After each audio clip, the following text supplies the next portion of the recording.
Salam sejahtera dari Tuhan kita untuk kita semua di tempat ini. 主内蒙爱的弟兄姊妹们平安。 Nama saya adalah Yakub Trihandoko, saya melayani di Surabaya. 我叫 Yakub Trihandoko， 来自于泗水。 Melayani di Semarang adalah nostalgia, kenangan buat saya karena saya memang asli dari Semarang. 在三宝龙来正道，对我来说是喜悦的事情，因为我是从三宝龙出生的。 Saya lahir sampai lulus SMA dari Semarang. 那从出生到高中毕业都生活在三宝龙。 Setelah itu saya pindah sekolah kemana-mana, pindah tempat, pindah negara. 那之后我搬迁了很多的地方，也去了国外。 Sekarang melayani di Surabaya. 那现在在泗水服侍。 Tapi saya belum tahu nanti kalau meninggal dimakamkan di mana. 那现在不知道，如果以后归天的时候被埋在哪里？ Jadi saya dari sini tapi sudah pindah tempat berkali-kali. 那虽然我从这里出生，但是已经搬迁了很多的地方。 Hari ini tema kita adalah saling membangun sebagai tubuh Kristus. 那我们今天的主题是在主基督里面共同建造他的身体。 Saya ingin memulai dengan sebuah pertanyaan. 那我以一个问题来开始。 Bagaimana kita bisa menilai apakah sebuah gereja sudah berfungsi sebagai tubuh Kristus? 那我们如何去验明一个教会它已经作为基督的身体？ Pertanyaan saya adalah berfungsi sebagai tubuh Kristus. 那我的问题是，它有基督的身体的功用。 Setiap komunitas orang percaya adalah tubuh Kristus, adalah tubuh Kristus. 那每一个信靠主耶稣的团体，他们是主耶稣的身体。 Tapi kita seringkali tidak berfungsi sebagai tubuh Kristus. 但是我们常常没有起到它的功效。 Lalu apa yang menjadi ciri-ciri sebuah tubuh Kristus telah berfungsi sebagai tubuh Kristus? 那怎么样才知道这是耶稣的身体，它也以正常的功效发挥呢？ Kita biasanya menjawab kalau gereja itu tidak ada pertengkaran, berarti sudah berfungsi sebagai tubuh Kristus. 那我们说教会当中没有纷争，哇，它就是很好的起到了基督身体的功效。 Selama tidak ada pertengkaran, berarti sudah berfungsi sebagai tubuh Kristus. 那觉得只要没有纷争，它就是发挥了主耶稣身体的这个功用。 Tetapi nanti kita akan lihat dalam khotbah kita bahwa itu tidak benar. 那我们透过今天的真道会发现，这个是不正确的。 Tidak bertengkar belum tentu tidak ada persoalan. 那没有发生纷争，并不是说当中没有嫌隙。 Suami istri kadang-kala nggak bertengkar karena sudah capek bertahun-tahun 那 bertengkar. 夫妻之间不会再有争吵，因为已经累了。 Kita kadang-kala tidak bertengkar karena hemat tenaga, daripada buat bertengkar lebih baik untuk cari uang. 那常常我们不争吵的原因是觉得应该花更多的时间去找钱。 Apakah tidak ada persoalan? Ada kok persoalannya. 那是不是没有嫌隙呢？当然还有， Cuma malas bertengkar saja. 那就是懒于在争吵了。 Gereja yang tidak bertengkar belum tentu sudah berfungsi sebagai tubuh Kristus. 所以没有纷争的教会不一定它已经作为耶稣基督的身体发挥了其良好的功用。 Ada seorang pasangan tua yang kelihatannya itu harmonis, kakek nenek yang tidak pernah bertengkar. 那我们看到有一位老年的夫妻，他们看起来非常的和谐，不曾有纷争。 Anak dan cucunya tanya, rahasianya apa? Kakek dan nenek tidak pernah bertengkar. 那小孩子就问爷爷奶奶为什么没有纷争呢？ Lalu kakeknya mulai bercerita. 然后他的爷爷就开始说。 Semuanya ini bermula ketika kakek bulan madu dengan nenekmu. 那所以这一切是自我与你的奶奶蜜月归来之后。 Saya pakai suara biasa aja ya, kalau pakai suara tadi cepat haus soalnya. 那如果用刚才的声音，我很快就口渴了。 Jadi pada waktu bulan madu, si nenek ini naik kuda. 那在这个蜜月的时候，这个奶奶她去骑马， Lalu ia jatuh dari kuda itu. 那然后呢，她跌倒了。 Lalu dia bangun, mengelus rambut kuda itu dan berkata 1 kali. 然后他起来，抹了这个马的鬃毛，说第一次啊。Lalu nenek ini naik lagi dan jatuh kedua kalinya. 然后这个奶奶再一次骑到马上，第二次掉下来。Dia bangun lagi, membelai rambut kudanya dan berkata 2 kali. 然后他再起来摸着这个马的鬃毛，说第二次啊，我警告你。Dia naik lagi dan jalan lagi, jatuh lagi. 然后他再次骑到马上，那走了一圈又掉下来。Tiba-tiba terdengar bunyi dor dan nenek ini menembak mati kuda itu. 然后突然听到嘣的一声，这个老奶奶把这个马给枪杀了。Kakeknya waktu itu suaminya masih muda, langsung berteriak dengan keras. 那当时这个爷爷还很年轻，所以他就大声的尖叫。Kamu itu sudah gila. 你呀，真的是发神经。 Lalu si nenek mengelus rambutnya si kakek dan berkata 1 kali. 然后这个奶奶就摸着那个爷爷的头发说：“记得啊，第一次了啊。” Sejak saat itu si kakek nggak berani macam-macam sama nenek. 所以自从蜜月之后，这个爷爷就从来不再作妖了。 Tidak bertengkar belum tentu tidak ada persoalan. 所以他们没有纷争，并不代表没有嫌隙。 Tidak cukup bagi sebuah gereja hanya tidak bertengkar. 那如果一个教会单单没有纷争，那还不够。 Kita juga harus saling bertolong-tolongan. 那我们要相互的担当。 Mari kita belajar dari satu teks Alkitab kita. 我们一起来学习圣经的经文。 Saya akan membacakan bahasa Indonesia dulu, lalu akan dilanjutkan bahasa Mandarin. Galatia 6 ayat 1 sampai 10. Saudara-saudara, kalaupun seorang kedapatan melakukan suatu pelanggaran, maka kamu yang rohani harus memimpin orang itu ke jalan yang benar dalam roh lemah lembut sambil menjaga dirimu sendiri supaya kamu juga jangan kena pencobaan. Bertolong-tolonganlah menanggung bebanmu, demikianlah kamu memenuhi hukum Kristus. Sebab kalau seorang menyangka bahwa ia berarti, padahal ia sama sekali tidak berarti, ia menipu dirinya sendiri. Baiklah, tiap-tiap orang menguji pekerjaannya sendiri, maka ia boleh bermegah melihat keadaannya sendiri dan bukan melihat keadaan orang lain. Sebab tiap-tiap orang akan memikul tanggungannya sendiri. Dan baiklah dia yang menerima pengajaran dalam firman, membagi segala sesuatu yang ada padanya dengan orang yang memberikan pengajaran itu. Jangan sesat, Allah tidak membiarkan dirinya dipermainkan, karena apa yang ditabur orang, itu juga yang akan dituainya. Sebab barang siapa menabur dalam dagingnya, ia akan menuai kebinasaan dari dagingnya. Tetapi barang siapa menabur dalam roh, ia akan menuai hidup yang kekal dari roh itu. Janganlah kita jemu-jemu berbuat baik, karena apabila sudah datang waktunya, kita akan menuai jika kita tidak menjadi lemah. Karena itu selama masih ada kesempatan bagi kita, marilah kita berbuat baik kepada semua orang, tetapi terutama kepada kawan-kawan kita seiman.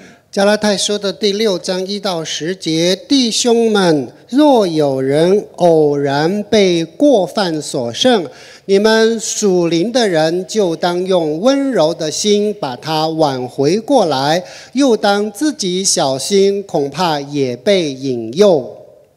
你们个人的重担要互相担当，如此就完全了基督的律法。人若无有，自己还以为有，就是自欺了。个人应当查验自己的行为，这样他所夸的就专在自己，不在别人了。因为个人必担当自己的担子。在道理上受教的，当把一切虚用的供给施教的人。不要自欺，神是轻慢不得的。人种的是什么，收的也是什么。顺着情欲撒种的，必从情欲收败坏；顺着圣灵撒种的，必从圣灵收永生。我们行善不可上志，若不灰心，到了时候就要收成。所以有了机会，就当向众人行善，信徒一家的人更当这样。 Firman Tuhan yang baru kita baca menasihatkan kepada kita untuk melakukan sesuatu bagi orang lain. 那刚才读到的经文教导我们为身边的人做一些事情。 Mengapa Paulus perlu memberikan perintah-perintah semacam ini? 那为什么使徒保罗要给我们这样的命令呢？ Kalau kita melihat pasal sebelumnya, pasal yang kelima, kita tahu bahwa jemaat Galatia sedang berselisih satu sama lain. 那如果我们看前面的第5章，我们知道加拉太教会之间有纷争和嫌隙。 Bahkan di pasal yang kelima bagian terakhir Paulus berkata begini. 那在第5章的最后，使徒保罗说。 Dan janganlah kita gila hormat, janganlah kita saling menantang atau lebih tepatnya memprovokasi dan saling mendengki atau lebih tepatnya iri hati. 他说：“不要贪图虚名，就此惹气，互相嫉妒。” Di pasal yang kelima Paulus banyak bicara tentang pertikaian, pertengkaran antar jemaat. 在第5章，使徒保罗说了很多会友之间的纷争。 Jemaat tidak hidup di bawah pimpinan Roh Kudus, tapi dikuasai oleh kedagingan. 那会友没有按照圣灵的教导而活，而是按照肉体来活。 Dan Paulus melarang mereka untuk bertengkar. 那使徒保罗禁止他们有纷争。 Tapi Paulus tidak berhenti pada nasihat jangan bertengkar, tidak berhenti di situ. 但是使徒保罗没有停在这个地方。 Tidak bertengkar adalah satu hal. 那没有纷争是一件事情。 Menunjukkan kasih kepada orang lain adalah hal yang berbeda. 那向人彰显爱是另外的一件事情。 Tidak cukup bagi kita hanya sekadar tidak bertengkar. 那如果没有纷争不够。 Bisa bayangkan seandainya sebuah pernikahan tidak ada pertengkaran tapi juga tidak ada hubungan. 我们可以设想一下。 婚姻当中虽然没有纷争，但是当中也没有爱。 Hidup sendiri-sendiri tapi tidak saling ngomong. 那双方就像轨道，但是从来没有交汇的地方。 Kita pasti bingung, ini rumah tangga atau ini hotel? 那我们常常会觉得这是家还是酒店？ Di hotel kita juga tidak bertengkar sama penghuni yang lain. 因为在酒店我们不会和其他的房客发生纷争。 Tapi kita juga tidak melakukan apa-apa untuk penghuni yang lain. 但是我们也不会为其他的房客做任何的事情。 Sebuah gereja yang tidak bertengkar itu saja tidak cukup. 那所以一个没有纷争的教会它不够。 Kita harus melangkah lebih jauh lagi melakukan sesuatu untuk sesama kita. 那我们要走得更远，要为其他的弟兄姊妹做一些事情。 Dan itulah ayat 1 sampai 10 dari pasal yang ke-6. 所以这是第6章1到10节要讲的精髓。 Menurut para penafsir Alkitab, bagian ini sebetulnya cukup rumit. 那对于很多解经家讲，这一段的话非常的繁复。 Para penafsir Alkitab berdebat ada berapa perintah di dalam bagian ini. 那他们在争论到底里面有多少条诫命？ Apa kaitan antar perintah yang satu dengan perintah yang lain? 那诫命之间有什么关系？ Tapi untuk memudahkan, saya akan langsung memberitahu struktur teksnya seperti apa. 所以为了要大家容易明白，我直接给大家把结构列出来。 Saya tidak akan menerangkan secara rumit. 那我不会以繁复的方式来解释。 Karena saya tahu beberapa pernikahan kita sudah cukup sulit. 那因为我知道我们当中婚姻已经非常美满了。 Apalagi di tengah situasi finansial yang juga sulit. 那我知道有的人在这个财务上已经有很困难了。 Saya akan membantu dengan bagan ini. 那我以这个图表来给大家分享。 Galatia 6 ayat 1 sampai 10 terdiri dari 3 perintah. 那从第1到第6有3个命令。 Di antara 3 perintah ini ada 2 antisipasi. 那在这个当中有2个需要去参与的。 Perintah pertama ada di ayat 1 yaitu membimbing orang yang bersalah. 那第一个方面是去带领这一些有错的人。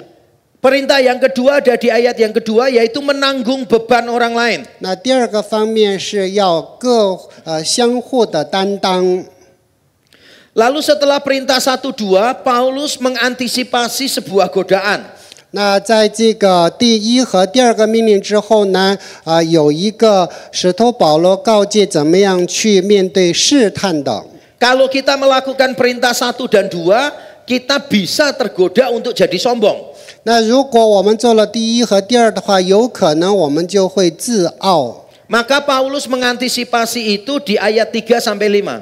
所以这里就告诉我们要怎么样去面对，所以在第3和第5节给了我们方法。 Setelah itu Paulus melanjutkan dengan perintah yang ketiga di ayat 6, yaitu memberi sebagai bentuk apresiasi. 然后在第6节的话，给出我们一个就是要欣赏对方的命令。 Paulus tahu kalau kita melakukan perintah ini ada godaan juga. 那使徒保罗说，当我们做了这个之后，也会有自傲的一方面产生。 Maka Paulus mengantisipasi godaan itu di ayat 7 sampai 9. 那所以在第7和第9节给出了解决的方法。 Dan setelah semuanya dia menutup dengan ayat 10 sebagai konklusinya. 然后在第10节以这个总结来结尾。 Sebagai konklusi Paulus menasihatkan supaya jemaat memaksimalkan waktu untuk berbuat baik. 那所以使徒保罗要求会有尽最大限度使用他的时间来做美善的事。 Nah, karena kita sudah tahu strukturnya semacam ini, kita tidak akan membahas terlalu detail.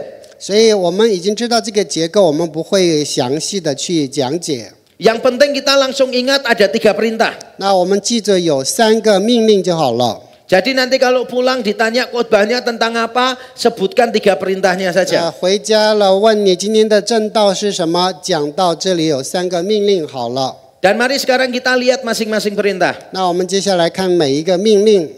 Yang pertama adalah membimbing orang yang bersalah. 那第一个就是带领这些有错的人。 Di ayat yang pertama dikatakan, saudara-saudara, kalaupun seorang kedapatan melakukan suatu pelanggaran, maka kamu yang rohani harus memimpin orang itu ke jalan yang benar dalam roh lemah lembut sambil menjaga dirimu sendiri supaya kamu jangan kena pencobaan.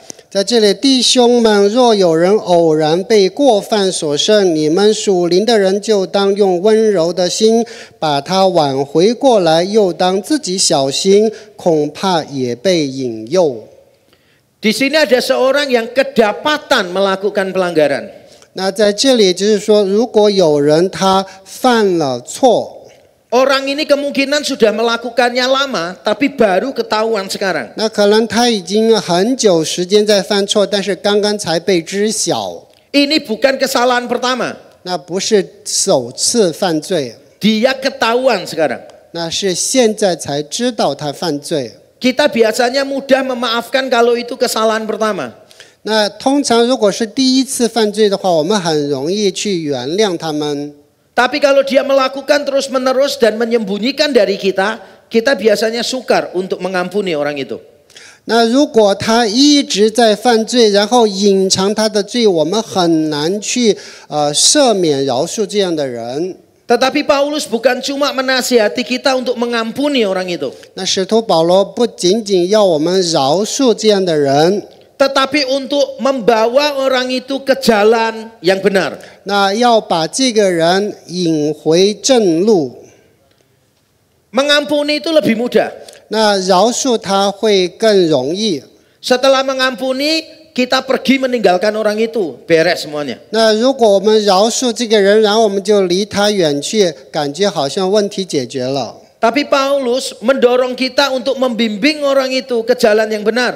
但是使徒保罗要我们带领这个人回归主的正途。 Kalau dalam bahasa Yunani, bahasa asli Alkitab, malah kata yang dipakai adalah memulihkan orang itu. 那在原文当中是说让这个人得到修复。 Bahkan ketika kita mau memulihkan orang itu, belum tentu itu cukup. 那我们愿意去让这个人得到修复，也还不够。 Membiarkan itu paling gampang. 那任由他是很容易的一件事情。 Mengampuni sedikit lebih sulit. 那饶恕他的话会更难一些。 Membimbing orang itu supaya pulih lebih sulit. 那如果去牧养带领这个人，让他得到修复更难。 Tapi ini lebih sulit lagi karena ketika kita memulihkan orang itu harus dengan cara tertentu. 那我们要让这个人得到修复，需要特别的方式。 Jadi kita memulihkan dengan semangat kelemah lembutan. 那我们要以温柔热情的心。 Paulus berkata bahwa kita yang rohani harus memulihkan orang itu dalam roh yang lemah lembut. 那我们这些属灵的人，应该在灵里去牧养这一些软弱的人。 Kelihatannya sangat sukar sekali. 那看起来的话是很难的一件事情。 Tapi sebetulnya tidak seberapa sukar. 那但是实际上也没有那么难。 Karena di pasal yang kelima Paulus sudah bicara tentang buah roh. 那在第5章当中已经讲到了圣灵所结的果子。 Dan salah satu rasa di dalam buah roh itu adalah kelemah lembutan. 那在果子的9个属性里面有温柔这一个方面。 Jadi kalau kita dipimpin oleh Roh Kudus, kita akan punya buah roh. 那如果我们被圣灵引领的话，我们会有圣灵的果子。 Kalau kita punya buah roh, berarti kita punya kelemah lembutan. 那如果我们拥有圣灵的果子，我们就有温柔谦卑的心。 Dan kelemah lembutan ini nampak dalam segala hal. 那这个温柔谦卑的心，在凡事上可以彰显出来。 Termasuk pada saat menyikapi orang lain yang bersalah. 那特别是当我们面对一个犯错的人的这个看法， Coba kita semua melihat diri kita masing-masing. 那我们来反思自己。 Kalau ada orang yang bersalah kepada kita, reaksi kita pertama apa? 那如果有人向我们犯错，我们的第一反应是什么？ Marah atau berbelas kasihan? 那我们是怜悯他，还是很生气？ Kasar atau lemah lembut? 那我们是很粗，还是呢很温柔？ Tampaknya saya dan saudara semua perlu bertobat dalam hal ini. 那在这个方面，我们每一个人需要悔改。 Yang pertama adalah membimbing orang yang bersalah. 那首先是要牧养带领这一个有错的人。 Yang kedua yang harus dilakukan oleh tubuh Kristus adalah saling menanggung beban. 那第二个方面的话，是要相互的担当。 Ayat yang kedua dikatakan bertolong-tolonganlah menanggung bebanmu, demikianlah kamu memenuhi hukum Kristus. 在这里第2节说，你们个人的重担要互相担当，如此就完全了基督的律法。 Beberapa penafsir Alkitab memahami beban di sini berkaitan dengan ayat 1.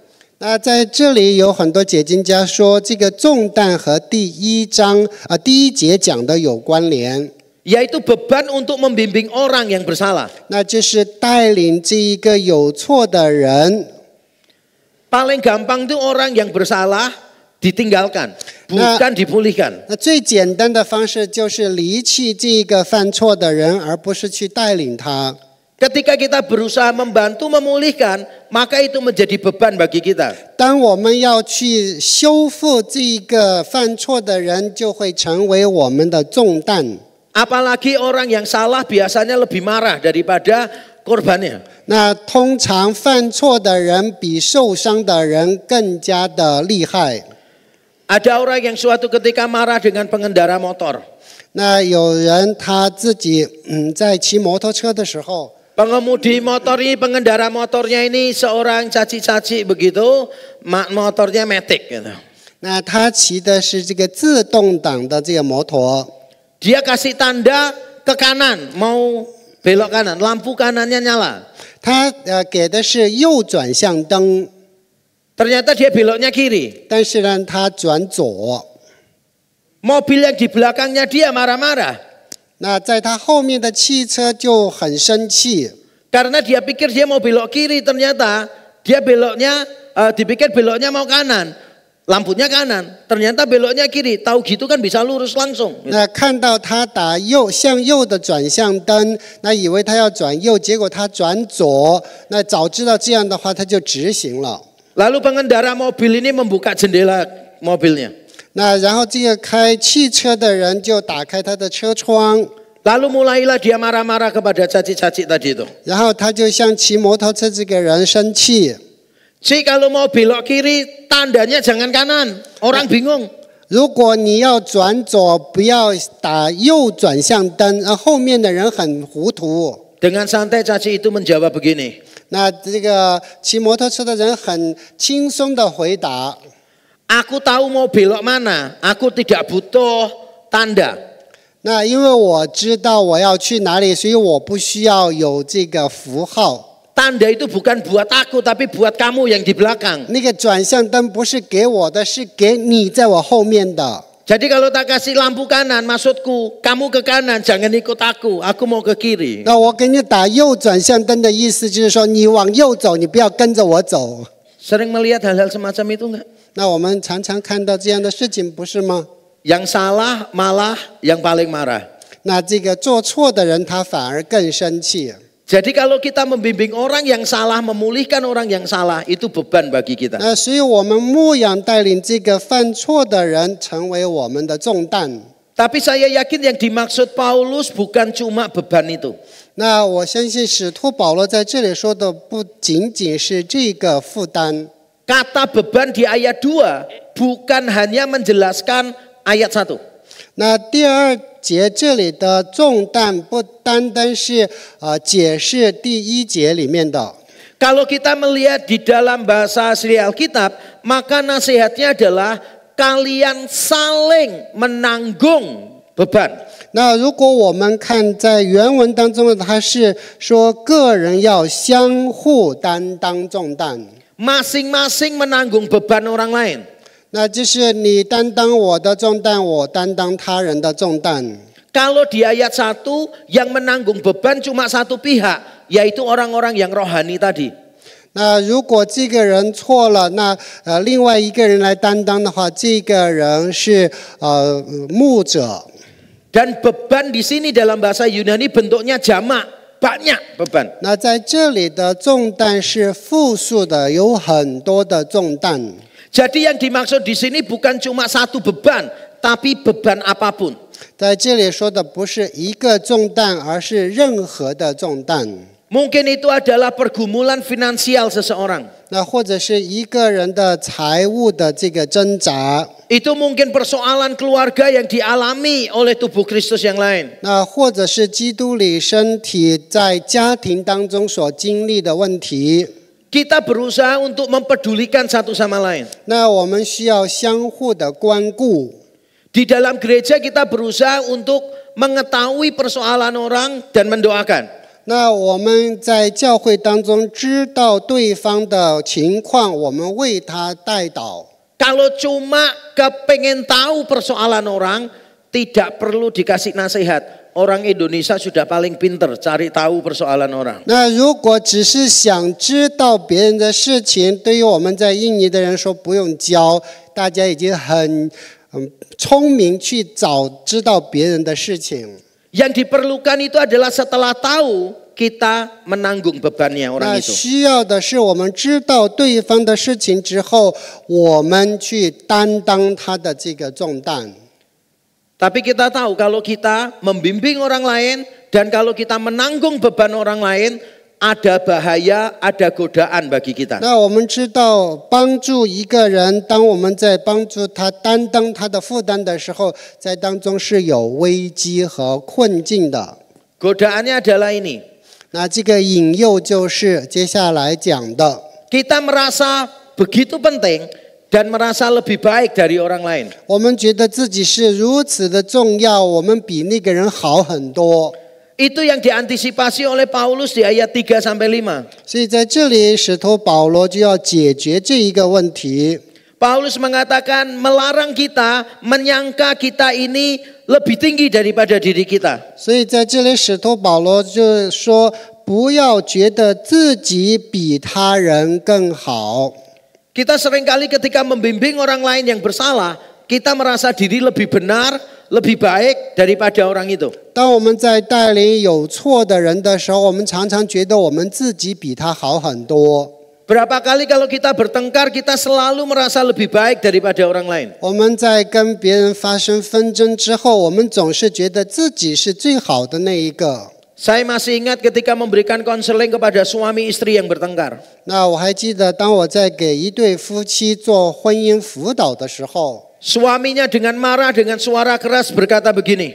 那这个丈夫他以愤怒的声音这样说 Aku kurang apa sebagai suami? Kekuranganku apa? Nggak ada katanya. 作为一个丈夫，我到底缺什么？没有任何缺乏的。Dan istrinya menjawab dengan pelan sambil menangis. 那他的妻子就是慢慢以哭泣的口吻回答 Kok kekuranganmu cuma satu kok.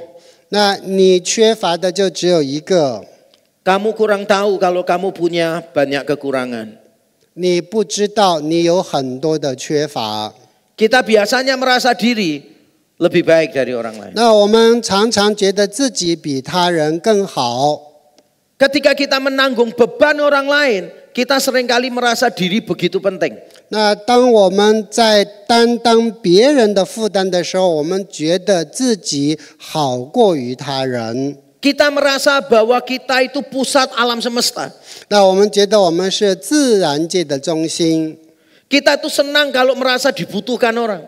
我们觉得很高兴啊，我们被所有的人需要。 Kita senang kalau orang lain bergantung kepada kita. 那我们很高兴啊，所有的人都靠着我们活下来。 Kita merasa seperti pahlawan. 那我们觉得我们是英雄。 Makanya Paulus memperingatkan kita bahaya ini. 那使徒保罗告诉我们，这个很危险。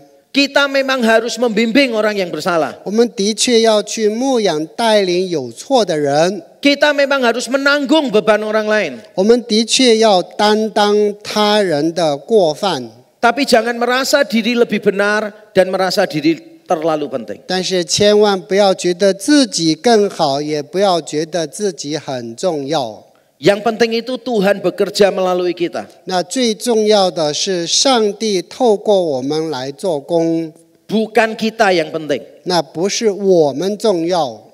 Sekarang kita masuk perintah yang ketiga. 那我们接下来看第三个命令， Bukan cuma kita membimbing orang yang bersalah dan menanggung beban orang lain. 我们不单单要牧养有错的人，带领他担当他的负担。 Kita juga harus memberi sebagai bentuk apresiasi. 那我们也要向他献上这个爱心。 Ayat yang ke-6 berkata begini, dan baiklah dia yang menerima pengajaran dalam firman, membagi segala sesuatu yang ada padanya dengan orang yang memberikan pengajaran itu. 在这里第6节说，在道理上受教的，当把一切需用的供给施教的人。 Terjemahan bahasa Indonesia di ayat ini kurang seberapa tepat. 那在这个印尼文的翻译当中，也有一点点不是太恰当。 Kalau saya jadi jemaat, saya takut dengan ayat ini. 那如果我作为会友的话，我害怕这个经文。 Coba perhatikan ya. Dan baiklah dia yang menerima pengajaran dalam firman, berarti jemaat kan. Membagi segala sesuatu yang ada padanya, berarti membagi semua hartanya dengan orang yang memberikan pengajaran itu, dengan hamba Tuhan. 在这里说，在道理上受教的，就是会众，对吧？在一切的需用上供给给施教的人，就是说，把你自己所有的一切拿给传道人。 Siapa yang pernah memberikan segala sesuatu yang dimiliki untuk hamba Tuhan? 那在这里有哪一位把所有的一切拿给传道人呢？ Itu namanya pemiskinan jemaat kan. 那这个不是让所有的会友变得越来越穷了吗？ Saya sih berharap terjemahan Indonesia benar nih supaya saya nggak perlu menderita. 我盼望这个翻译是对的，所以我就不会受苦了。 Tapi terjemahan ini kurang tepat. 但是这个翻译实际上不正确。 Kata Yunani yang dipakai di sana dalam bahasa aslinya bukan membagi. 在原文当中不是说分享。 Koinoneo bahasa Yunani ini artinya mengambil bagian. 那在这个希腊文当中说的是，在这个需求上你要有份。 Kita diperintahkan untuk mengambil bagian dalam kehidupan hamba-hamba Tuhan. 也就是说，在传道人当需要的事上有份。 Kalau perintah yang kedua itu secara umum kita menanggung beban sesama jemaat. 那第二点的话是很清楚的，我们一起相互担当会众的负担。 Kalau beban jemaat saja kita tanggung, apalagi beban hamba-hamba Tuhan yang menggembalakan jemaat, itu maksudnya. 那会众的重担我们都相互的担当，那当然传道人的重担我们也相互的担当。 Di gereja-gereja sekarang ini ada dua ekstrim. 那在当今的教会有两个极端。 Yang pertama adalah Jemaat-jemaat yang tidak peduli dengan pendetanya, tidak pernah memberi untuk pendetanya. 那在一个方面是会有对这个牧者漠不关心。 Yang kedua adalah jemaat-jemaat yang mudah dibodohi oleh pendeta-pendeta. 那另外一方面呢，就是会有被这个牧者愚弄。 Ada pendeta di Amerika itu yang minta jemaatnya membelikan dia pesawat jet pribadi. 那在美国有牧者让他的会友为他买私人飞机， Alasannya adalah kalau naik pesawat komersial biasa, nanti dia kumpul dengan orang-orang berdosa satu pesawat. 那他的理由就是，如果他坐商用飞机的话，等一下会跟所有有罪的人坐在一起。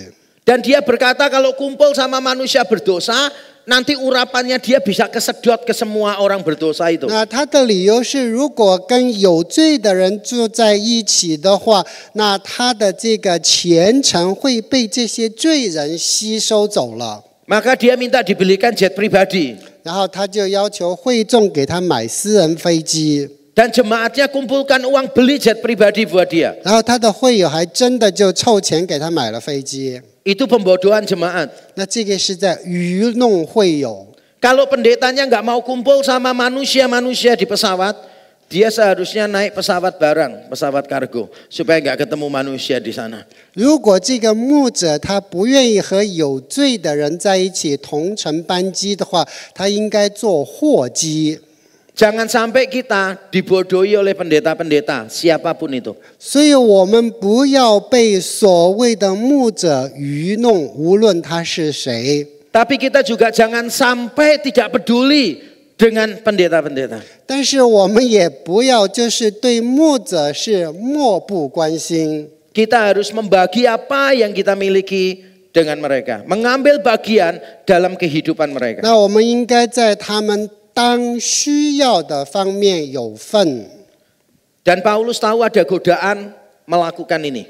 那使徒保罗知道，在做这件事当中是有引诱的。 Godaannya adalah kita ini jemu, malas karena tidak melihat manfaatnya. 那这个引诱就是我们感觉看不到当中的效用是什么。 Mungkin ada orang berkata saya sudah memberi, tapi bisnis saya tetap nggak maju-maju. 那有的人觉得我已经奉献了，可是我的生意就是没有发展。 Saya sudah memberi kepada hamba-hamba Tuhan, tapi pernikahan saya juga tidak dipulihkan terus. 那我已经给了传道人了，可是我的婚姻还是乱七八糟，没有得到修复。 Akibatnya orang nggak mau memberi. 那所以最后人就不愿意再奉献了。 Dan di ayat 7 sampai 9 Paulus mengantisipasi godaan ini. 那在这里7到9节，使徒保罗要解决这一个问题。 Paulus menegaskan bahwa kita menabur apa, kita akan menuai apa. 那使徒保罗说，我们种的是什么，会收的是什么。 Mungkin kita membaca ayat 7 sampai 9 membacanya dengan kebingungan. 所以当我们在读7到9节的时候，可能是一头雾水。 Kelihatannya mengajarkan teologi kemakmuran yang kita tentang selama ini. 那感觉好像是在教导成功神学。 Teologi kemakmuran kan salah itu, mengajarkan kita memberi supaya lebih kaya. 那成功神学说，我们越愿意、敢于给、愿意给，我们就会更加的富有。 Tapi mengapa Paulus seolah-olah mengajarkan itu di sini? 那在这里，为什么保罗好像在教导这样的事情？ Supaya kita pulang tidak dengan kebingungan, saya dengan cepat akan memberikan penjelasan singkat. 为了让大家不会一头雾水的回家，我简短的给大家做个解释。 Paulus di sini bukan sedang memberikan motivasi, tapi justru memberikan teguran. 那在这里，使徒保罗不是给人有这个动机的推动，而是给他们有责备。 Paulus itu bukan sedang begini, ayo memberi supaya kamu diberkati.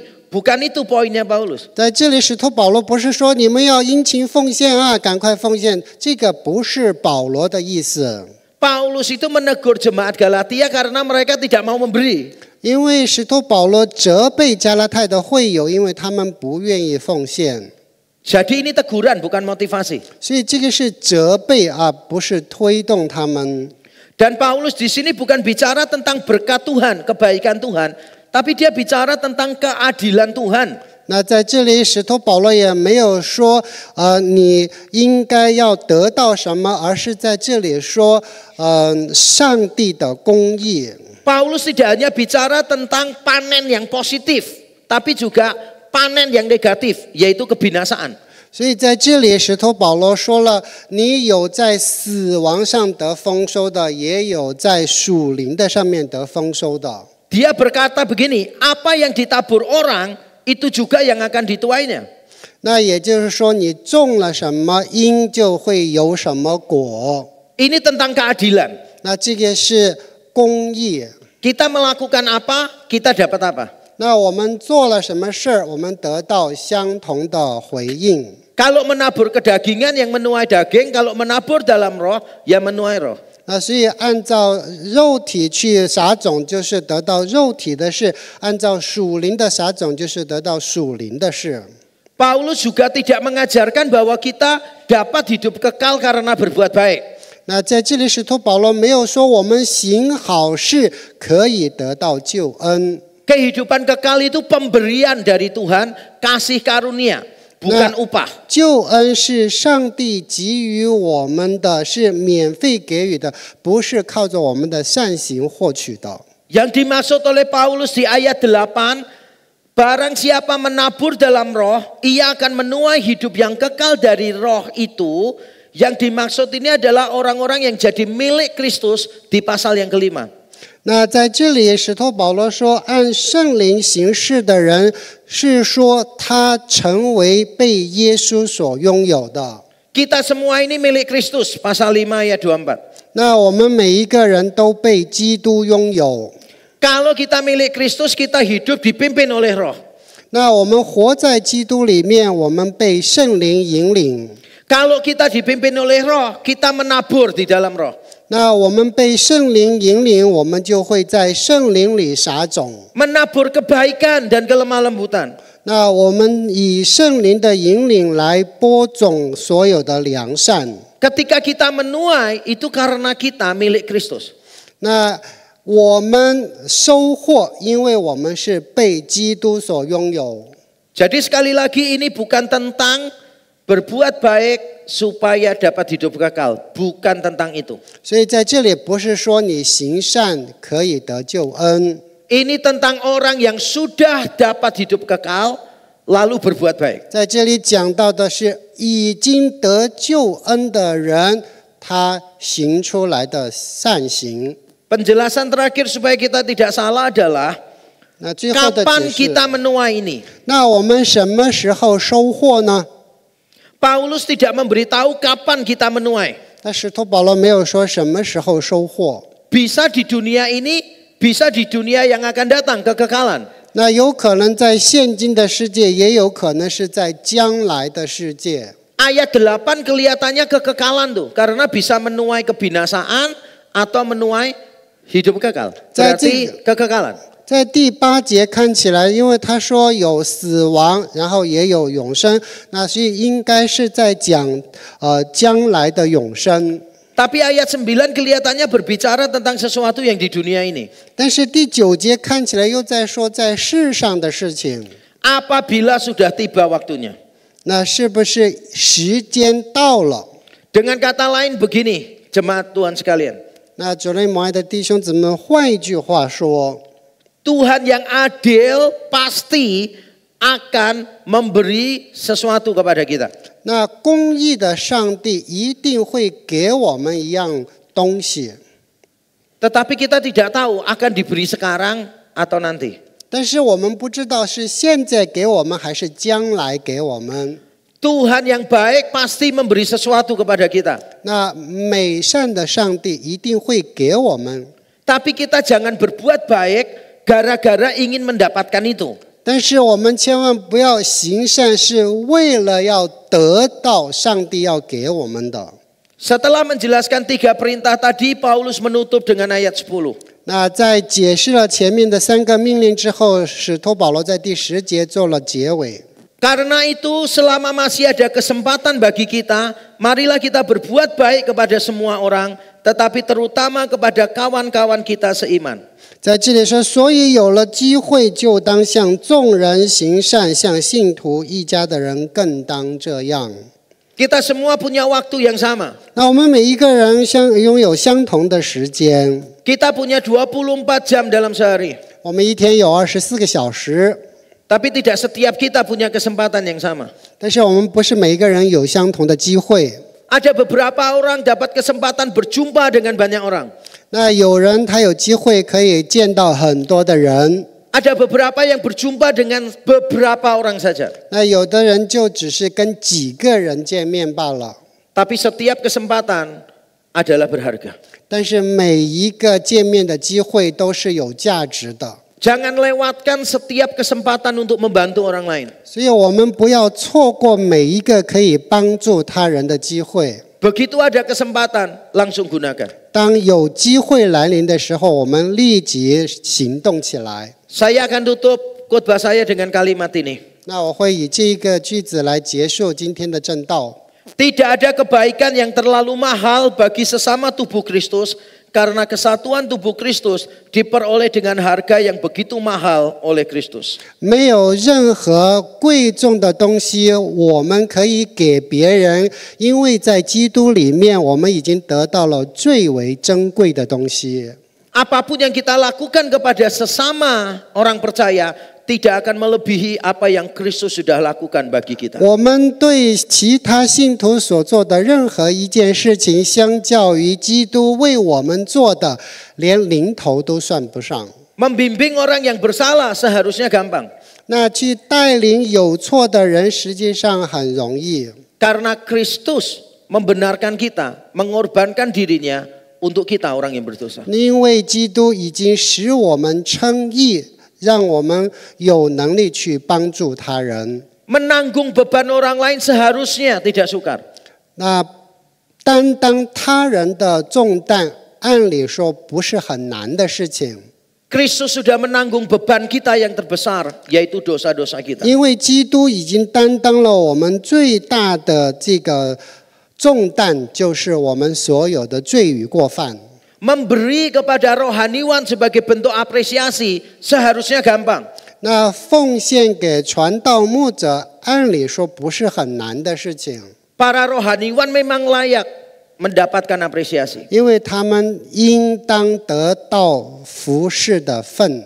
Kristus memberikan hidupnya bagi kita orang-orang berdosa. 那基督把他的生命赐给了我们每一个有罪的人。 Kita tidak layak diapresiasi karena kita orang berdosa. 那因为我们是有罪的人，实际上我们不配。 Tetapi Kristus membayar kita dengan darah yang mahal melebihi emas dan perak. 但是基督以他的宝血来赎清了我们，远超黄金和白银。 Dengan kekuatan Kristus kita akan dimampukan untuk mengasihi sesama kita, tubuh Kristus 以 di sini. 基督赋予我们的能力，我们可以去赦免、饶恕我们身边的每一个人。